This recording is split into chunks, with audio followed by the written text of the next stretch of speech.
Hello friends, welcome back to my channel. இன்றைக்கி நம்ம சேனலில் பீட்ரூட் ஜூஸ் எப்படி செய்யறதுன்னு தான் பார்க்க போகிறோம். இது பார்த்திங்க அப்படின்னா ஹீமோக்ளோபின் லெவல் ரொம்ப அதிகப்படுத்தி கொடுக்கும். அதே மாதிரி ஃபேஸ் வந்து ரொம்ப க்ளோவாக இருக்கும். இதில் நிறைய பெனிஃபிட்ஸ் இருக்குது. நம்ம வீடியோக்குள்ளே போகிறதுக்கு முன்னாடி நம்ம சேனலை இப்போ தான் ஃபர்ஸ்ட் டைம் பார்க்குறவங்களா இருந்தால் சேனலை சப்ஸ்கிரைப் பண்ணிக்கோங்க. பக்கத்தில் இருக்க பெல் ஐக்கானையும் கிளிக் பண்ணிக்கோங்க. வாங்க வீடியோக்குள்ளே போகலாம். பீட்ரூட் ஜூஸ்க்கு என்னென்ன தேவையான பொருள்னு பார்த்துடலாம். நான் கொஞ்சமாக ஒரு பீட்ரூட்டில் பாதி பீட்ரூட் மட்டும் கட் பண்ணி தோல் சீவி எடுத்து வச்சுருக்கேன். கொஞ்சமாக மல்லித்தலை, ஒரு 2 துண்டு இஞ்சி, ஆஃப் லெமன் வந்து நான் பிழிஞ்சு வச்சுருக்கேன். மல்லித்தலை வந்து நீங்கள் உங்களுக்கு பிடிச்சிருந்தது அப்படின்னா போட்டுக்கோங்க. அது நான் ஃப்ளேவருக்காக தான் நான் போட்டிருக்கேன். ஒயிட் சுகர் வந்து நான் 2 டேபிள் ஸ்பூன் எடுத்திருக்கேன். நீங்கள் இதுக்கு பதிலாக ப்ரௌன் சுகர் சேர்த்திக்கலாம். கருப்பட்டி இருந்தால் கருப்பட்டி சேர்த்திக்கலாம். எது வேணாலும் சேர்த்திக்கலாம், அது உங்கள் விருப்பம். நான் ஒரு மிக்ஸி ஜாரில் எடுத்து வச்சுருக்க எல்லாத்தையுமே போட்டு அரைச்சி எடுத்துகிட்டு வந்துடலாம்.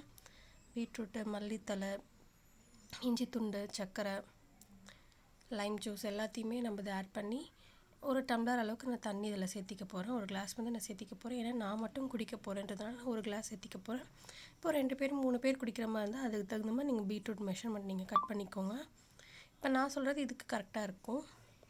தண்ணி ஊற்றி நல்லா ஃபைன் பேஸ்ட்டாக அரைச்சி எடுத்துகிட்டு வந்துட்டேன். இப்போ இது எல்லாத்தையும் ஃபில்ட்ரு பண்ணிடலாம். ஃபில்ட்ரு பண்ணி ஜூஸ் எடுத்துக்கலாம். நல்லா ஃபில்ட்ரு பண்ணி எடுத்துகிட்டு வந்துட்டேன். இப்போ வேறு ஒரு கிளாஸ்க்கு மாற்றிடலாம். இது பார்த்திங்க அப்படின்னா ரொம்ப உடம்புக்கு நல்லது. இதில் நிறைய பெனிஃபிட்ஸ் இருக்குது. ப்ளட் ப்ரெஷர் லெவலாக இருக்கும். அதே மாதிரி உங்கள் ஸ்டாமினா லெவல் அதிகமாக இருக்கும். ஹீமோக்ளோபின் லெவல் கம்மியாக இருக்கவங்க, ப்ளட்டு கம்மியாக இருக்குது அப்படின்றவங்க டெய்லி இந்த பீட்ரூட் ஜூஸ் போட்டு குடிச்சிங்க அப்படின்னா கண்டிப்பாக உங்களுக்கு வந்து ப்ளட் லெவல் வந்து ரொம்ப இன்க்ரீஸ் ஆகும். ட்ரை பண்ணி பாருங்கள். ட்ரை பண்ணி பார்த்துட்டு எப்படி இருக்குதுன்னு மறக்காமல் நம்ம கமெண்ட் பாக்ஸில் கமெண்ட் பண்ணுங்கள். இந்த வீடியோ உங்களுக்கு பிடிச்சிருந்தது அப்படின்னா உங்கள் ஃப்ரெண்ட்ஸ் அண்ட் ஃபேமிலிக்கும் ஷேர் பண்ணுங்கள். நம்ம சேனலை சப்ஸ்கிரைப் பண்ண சொல்லுங்கள். இதுக்கு தேவையான இன்க்ரீடியன்ட்ஸ் எல்லாம் டிஸ்கிரிப்ஷன் பாக்ஸில் கொடுக்குறேன். இதே மாதிரி சூப்பரான ரெசிபியோடு மீண்டும் சந்திக்கிறேன். தேங்க்ஸ் ஃபார் வாட்சிங்.